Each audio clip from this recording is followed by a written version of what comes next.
ભારતે 8 પાકિસ્તાની એરબેઝ નષ્ટ કર્યા એટલા માટે યુદ્ધ અટક્યું એસ જયશંકરનું મોટું નિવેદન। ભારત અને પાકિસ્તાન વચ્ચે થયેલા સંઘર્ષના અંદાજિત 3 અઠવાડિયા બાદ ભારતીય વિદેશ મંત્રી એસ જયશંકરે પાકિસ્તાનને ચેતવણી આપી છે અને કહ્યું કે જો ફરીથી આતંકવાદી હુમલો થયો તો ભારત ફરીથી જડબાતોડ જવાબ આપવામાં બિલકુલ ખચકાશે નહીં। જો આતંકવાદી ઠેકાણાઓ પાકિસ્તાનમાં હાજર છે તો અમે પાકિસ્તાનમાં જઈને જ હુમલો કરીશું। ઓપરેશન સિંદૂર હજુ ખતમ નથી થયું। આતંકવાદ આ દેશની રાષ્ટ્રીય નીતિનો ભાગ છે।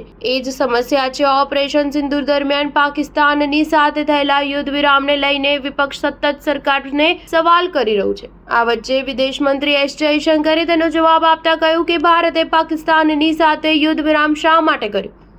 10મીના રોજ થયેલા યુદ્ધ વિરામના વાસ્તવિક કારણો અંગે જણાવતા કહ્યું કે અમે પાકિસ્તાનના 8 મુખ્ય એરબેઝ પર હુમલા કર્યા અને તેના કારણે યુદ્ધ રોકાયું। ઇન્ટરવ્યૂ દરમિયાન જયશંકરે કહ્યું કે 10 તારીખે યુદ્ધ માત્ર એક કારણથી અટક્યું, તે એ હતું કે અમે 10ની સવારે મુખ્ય 8 પાકિસ્તાની એરફિલ્ડ્સને હિટ કર્યા અને તેને નિષ્ક્રિય કર્યા। મારી વાત પર વિશ્વાસ ન કરો, આ તસવીરો ગૂગલ પર ઉપલબ્ધ છે। તમે તે રનવે અને હેંગરોને જોઈ શકો છો જેના પર હુમલો થયો છે। જયશંકરે આતંકવાદનો મુકાબલો કરવા પ્રત્યે દેશની પ્રતિબદ્ધતા અંગે એક મજબૂત અને સ્પષ્ટ સંદેશો આપ્યો। તેમણે પાકિસ્તાનને ચેતવણી આપતા કહ્યું કે અમે તેની ચિંતા નથી કરતા કે તે ક્યાં છે, પરંતુ તેઓ પાકિસ્તાનમાં અંદર સુધી છે તો અમે પાકિસ્તાનમાં અંદર સુધી જઈશું।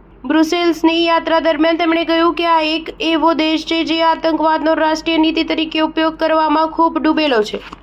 એ જ સમસ્યા છે। તેમને જ્યારે પૂછવામાં આવ્યું કે શું તેવી પરિસ્થિતિઓ હજુ પણ છે તેના કારણે બંને દેશો યુદ્ધની કગાર પર પહોંચી ગયા હતા, તો તેમણે કહ્યું કે જો તમે આતંકવાદ પ્રત્યે પ્રતિબદ્ધતાને તણાવનો સોર્સ કહો છો તો નક્કી એવું જ છે। યુદ્ધ વિરામની સાથોસાથ સૈન્ય હુમલામાં ભારતીય જેટ વિમાનોના ક્ષતિગ્રસ્ત થવાના રિપોર્ટ અંગે જયશંકરે કહ્યું કે જ્યાં સુધી મારો સવાલ છે રાફેલ કેટલું અસરકારક થયું અથવા સાચું કહું તો અન્ય સિસ્ટમ કેટલી પ્રભાવી હતી, મારા માટે તેના પુરાવા પાકિસ્તાની પક્ષના નષ્ટ અને અક્ષમ હવાઈ ક્ષેત્ર છે। સ્ટાર ન્યૂઝ 7 હંમેશા સચ્ચાઈની સાથે।